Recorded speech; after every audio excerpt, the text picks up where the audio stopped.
Hello friends, இன்னைக்கு Preethiyinkaimanamல prawn biryani வாங்க வீடியோக்குள்ள போலாம். இதுக்கான ingredients பார்த்துக்கோங்க என்னென்ன இருக்குன்றது. இப்போ சுவையான yummy பிரியாணி ரெடி ஆயிடுச்சு. அது எப்படின்றதை நம்ம பார்க்கலாம் ஸ்டெப் பை ஸ்டெப்பா. பிரியாணி செய்யறதுக்கு தேவையான வெங்காயம் 1 கிலோ, தக்காளி 1 கிலோ எடுத்துருக்கேன். இதை நம்ம ஃபைனா அதாவது ரஃபா சாப் பண்ணிக்கலாம் நம்ம. ஸோ இந்த மாதிரி தக்காளியை இந்த மாதிரி ஸ்லைசஸ் போட்டுக்கலாம். அதே மாதிரி வெங்காயத்தையும் நான் காட்டுற மாதிரி ஃபைன் ஸ்லைசஸ் போட்டுக்கலாம். நம்ம அந்த கார்னர்ஸ் எல்லாம் இருக்கும் இல்லையா, தடிஸாக அதை எடுத்துடலாம். எடுத்துட்டு நம்ம ஃபைனாக சாப் பண்ணி எடுத்துக்க போகிறோம் நம்ம. ஸோ இந்த மாதிரி ஃபைனாக சாப் பண்ணிக்கலாம்.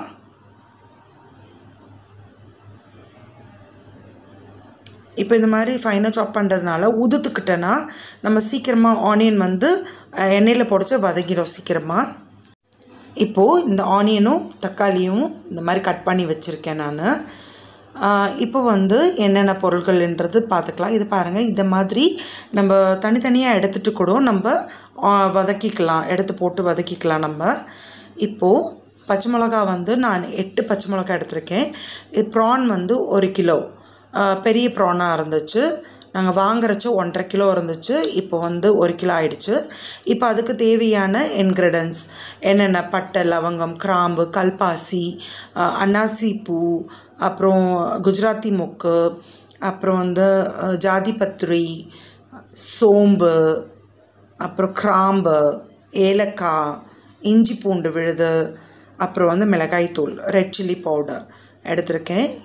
இதெல்லாமே டிஸ்கிரிப்ஷன் பாக்ஸில் கொடுக்குறேன் நான். இதுக்கு முன்னாடியும் போர்டில் போட்டிருக்கேன் நான் என்னென்ன மெட்டீரியல் என்னென்ன இன்க்ரிடியன்ஸ் யூஸ் பண்ணிகிட்ருக்கேன்ட்டு. ஸோ இதை இதுக்கப்புறமா ஒரு 2 பட்டை, 2 பே லீஃபு, அதுக்கப்புறம் 100 முந்திரி எடுத்திருக்கேன் நான். இப்போ இதெல்லாம் நம்ம 1 by 1 நம்ம எண்ணெயில் போட்டு ஃப்ரை பண்ணிக்க போகிறோம். அதுக்கு 1.5 கிலோ பாஸ்மதி ரைஸ் எடுத்திருக்கேன். இதை 1/2 அன் ஹவருக்கு முன்னாடி வாஷ் பண்ணி க்ளீனாக தண்ணியில் சோக் பண்ணி வச்சிடலாம். இது ஊறுற நேரத்தில் நம்ம மசாலா ரெடி பண்ணிக்கலாம். ஒரு அகண்ட பாத்திரத்தில் எண்ணெய் 250 ml ஊற்றிருக்கேன் நான். இது வெஜிடபிள் ஆயில் தான். ஸோ இந்த ஆயிலில் நான் ஊற்றி கொஞ்ச நேரம் சூடானதுக்கப்புறம் கேஷ்யூ போட்டுக்கலாம். இது போட்டு நல்லா ஓரளவுக்கு வதங்கிட்டு இருக்கச்சவே எல்லா மசாலாவும் 1 by 1 நம்ம போட ஆரம்பிச்சுக்கலாம். இப்போ முந்திரி ப்ரௌன் ஆகிடுச்சு, லைட் ப்ரௌன். இப்போ சோம்பு சேர்த்தாச்சு. சோம்பு, அதுக்கப்புறம் ஜாதிபத்திரி, அதுக்கப்புறம் க்ளவுஸ், தட் இஸ் கிராம்பு சேர்த்துட்டோம் நம்ம. அப்புறம் பே லீஃப் சேர்த்தாச்சு. அதுக்கப்புறமா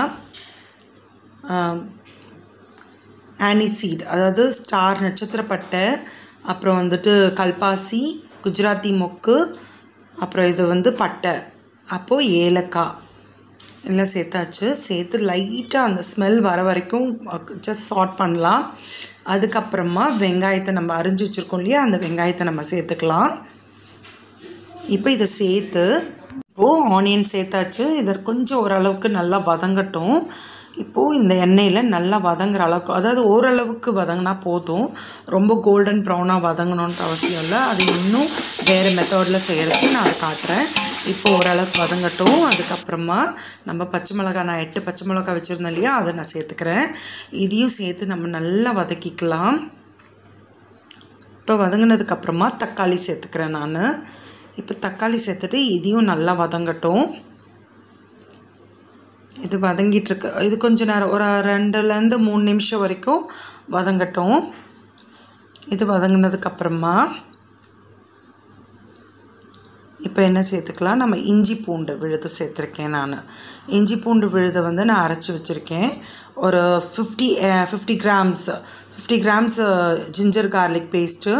இது நல்லா இதில் போட்டு நல்லா வதங்கட்டும். எல்லாம் ஓரளவுக்கு வதங்கினதுக்கப்புறமா நம்ம கல்லுப்பு சேர்த்துக்கிறேன். இது கல்லுப்பு உங்களுக்கு நான் ஒரு கைப்பிடி அளவுக்கு, அதாவது ஓரளவுக்கு எடுத்திருக்கேன் நான். ஏன்னா நம்ம 1.5 கிலோ நம்ம அரிசி நம்ம வேக வைக்க போகிறோம் பிரியாணி செய்கிறதுக்கு. ஸோ அதுக்கு தேவையான உப்பு நான் போட்டிருக்கேன். நீங்கள் போடச்ச உப்பு பார்த்து போட்டுக்கோங்க. ஸோ இந்த சமயத்தில் நம்ம chilli powder, red chilli powder 3 table spoon நான் சேர்த்துக்கிறேன். இப்போது 3 டேபிள்ஸ்பூன் சேர்த்துட்டு இதையும் நல்லா ஓரளவுக்கு வதக்கணும். இது வதங்கி வரச்ச இது ஓரளவுக்கு மிளகாய் தூள் போட்டு கொஞ்சம் ஸ்மெல் போகணும், அது வதங்கணும். அதுக்கப்புறம் கொஞ்சம் கொரியாண்டர் கொத்தமல்லி இலைகளை போட்டுக்கலாம். இது வந்து கொஞ்சம் நல்ல ஃப்ளேவர் கொடுக்கும், அதனால போட்டுக்கிறோம் நாங்கள். இப்போ வந்து ப்ரான் நம்ம வந்து 1.5 கிலோ வாங்கின ப்ரான் வந்து இப்போ கழுவி க்ளீன் பண்ணால் 1 கிலோ ஆயிடுச்சு. அதை சுத்தம் பண்ணி இதில் நம்ம சேர்த்துக்கலாம். இதோடு சேர்த்து நல்லா வதக்கி வரலாம்.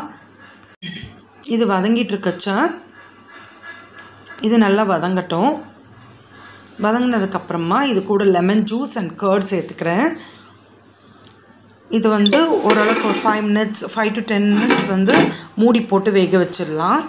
எறான்றதுனால சீக்கிரம் வெந்துடும். ஸோ அதனால் 5 to 10 minutes போதும். இதுக்கு தண்ணி அப்போது வந்து நான் வந்து 6 டம்ளர், அதாவது நீங்கள் எந்த கப்பில் எடுத்துருக்கிறீங்களோ அதுக்கு வந்து 1:2 ரேஷியோவில் நீங்கள் விட்டுக்கோங்க தண்ணி. இப்போ நான் 10 டம்ளர் சேர்த்துருக்கேன், 6க்கு 10 டம்ளர் சேர்த்துருக்கேன். இப்போ பாருங்கள், எங்கள் வீட்டுக்கு கெஸ்ட் வந்திருக்காங்க. இந்த ப்ரான் பிரியாணியோட வாசனையை பார்த்து எங்கள் வீட்டுக்கு கெஸ்ட் பூனை வந்திருக்கு. ஒரே சத்தம் தாங்க. அவருக்கு கொஞ்சம் நாங்கள் வச்சோம். அதுக்கப்புறமா நம்ம இது மூடி போட்டு ஒரு 10 நிமிஷம் அது தண்ணி கொதிக்கிறட்டும். கொதித்த உடனே இப்போ நம்ம என்ன பண்ணுறோம், நம்ம இந்த ஸ்டேஜில் நம்ம அரிசி சேர்த்துக்க போகிறோம். அரிசியை சேர்த்துக்கலாம். நம்ம எல்லா அரிசியும் நான் 6 டம்ளர் ஊற வச்சுருந்தேன் இல்லையா, அதெல்லாம் நான் சேர்த்துக்கிறேன். இப்போ வந்து லைட்டாக கலக்கி விட்டுருக்கலாம். தண்ணி கலக்கி விட்டு உப்பு பார்த்தாச்சு. உப்பு இன்னும் கொஞ்சம் தேவைப்பட்டுச்சு, அதனால் இன்னும் கொஞ்சம் சேர்த்துருக்கோம். அதாவது அரிசிக்கும் கொஞ்சம் கறிக்கணும், ஏன்னா அப்போ தான் வந்து அரிசி வெந்து வரைச்ச அந்த டேஸ்ட் அதோடு சேரும். லைட்டாக கிளறி விடுங்க. இப்போ பாருங்கள், அரிசி எவ்வளோ நீட்டாக இருக்குது. ரொம்ப நல்ல வாசனை வருதுங்க. ரொம்ப கமகமானு இருக்குது. வேகிறதுக்கு முன்னாடி கொஞ்சம் எடுத்து நாங்கள் டேஸ்ட் பண்ணி பார்த்துட்டோம். 10லேருந்து ஒரு 15 நிமிஷம் வெந்ததுக்கப்புறமா பாருங்கள், ஃபுல்லாக வெந்துருச்சு. லைட்டாக தம் கொடுத்தா போதும், அதாவது ஸ்லோ ஹீட்டில் இருந்தால் போதும். அதுக்கு மேலே கொரியாண்டர் அண்ட் மின்ட் லீஃப் வந்து கார்னிஷ் பண்ணிக்கலாம். அதுக்கப்புறம் ஃப்ரைடு ஆனியன்ஸ் இருந்துச்சு, அதையும் நான் போட்டு கார்னிஷ் பண்ணிட்டேன். இப்போ வந்து சர்வ் பண்ண வேண்டியதான். லைட்டாக ஜஸ்ட் லைட்டு கலரி விடணும். ஏன்னா இப்போ ப்ரான்லாம் போட்டோம் இல்லையா, அதெல்லாம் கீழே போய் சேர்ந்துருக்கும். சும்மா அதெல்லாம் எடுத்து மேலே விட்டுட்டு இப்போ வந்து ஃபிஷ் ஃப்ரை மேலே கீ 2 ஸ்பூன் விட்டுருக்கேன் மேலே. இது வந்து ஆனியன் ரைத்தாவோடவும் ஃபிஷ் ஃப்ரையோட சர்வ் பண்ண போகிறேன். இப்போ பாருங்கள், ரொம்ப yummy prawn biryani with fish fry and onion raita இப்போ ரெடி ஆகிடுச்சு. சர்வ் பண்ண போகிறது. இப்போ டேஸ்ட் பண்ணி பார்க்க போகிறது அபய் அண்ட் பிரீத்தி. வாங்க அவங்க என்னோட ரிசல்ட் என்னன்னு கேட்கலாம்.